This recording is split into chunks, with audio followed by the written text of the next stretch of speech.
With over 500 unique weapons in Terraria, it's only natural that some can be easily forgotten about. This leads to the game having a handful of weapons that, despite having incredible potential, do not get the attention they deserve. Today, I'm going to be shining a light on 5 underrated weapons that are absolutely worth trying, all of which I've created in-depth reviews of on my channel, so if you like anything you see, check out the description to find the full breakdown of the weapon.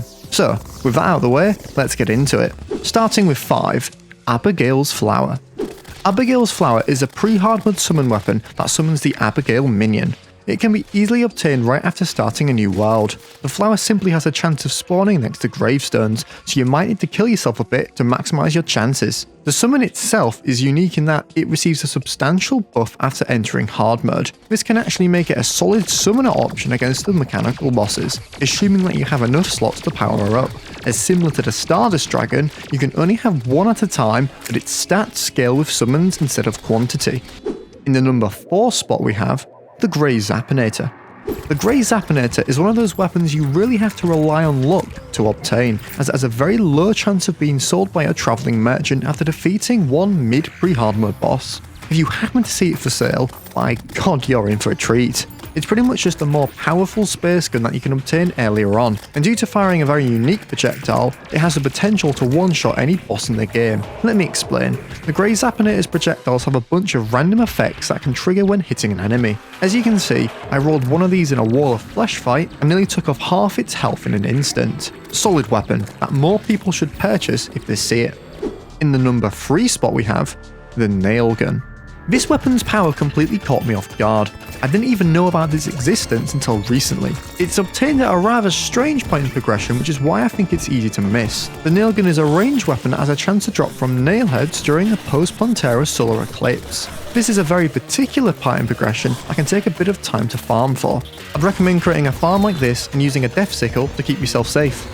If you're able to get your hands on one, let's just say the next few bosses will be a breeze. The nail gun fires sticky explosive nails at enemies which deal contact damage as well as a bunch more damage with the explosion. This combined with a high fire rate makes even Duke Fishron look weak. This can easily take ranger players up to the cultist.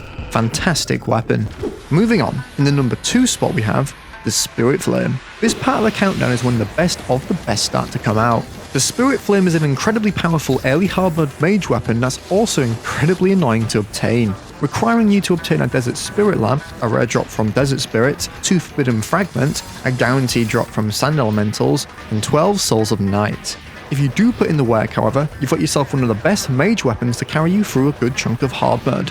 The Spirit Flame fires small, homing purple projectiles that deal a massive base damage of 85 each. It has a solid fire rate and enough range to keep you out of harm's way from most bosses you'll encounter. So if you're looking at killing Duke Fishron pre-mech, this is a fantastic weapon to use just for that.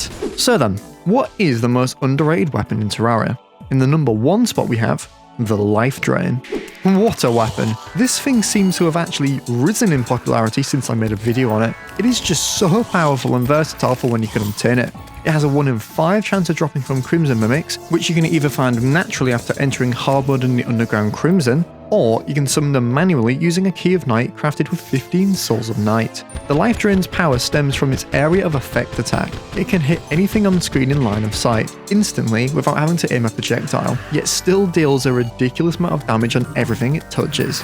Just look at it vaporize these mummies all at once. The only weakness of the Life Drain is its poorer performance on single target bosses, as its main advantages are against groups. Nevertheless, it can still be utilised on bosses like the Destroyer to damage overlapping sections of the body.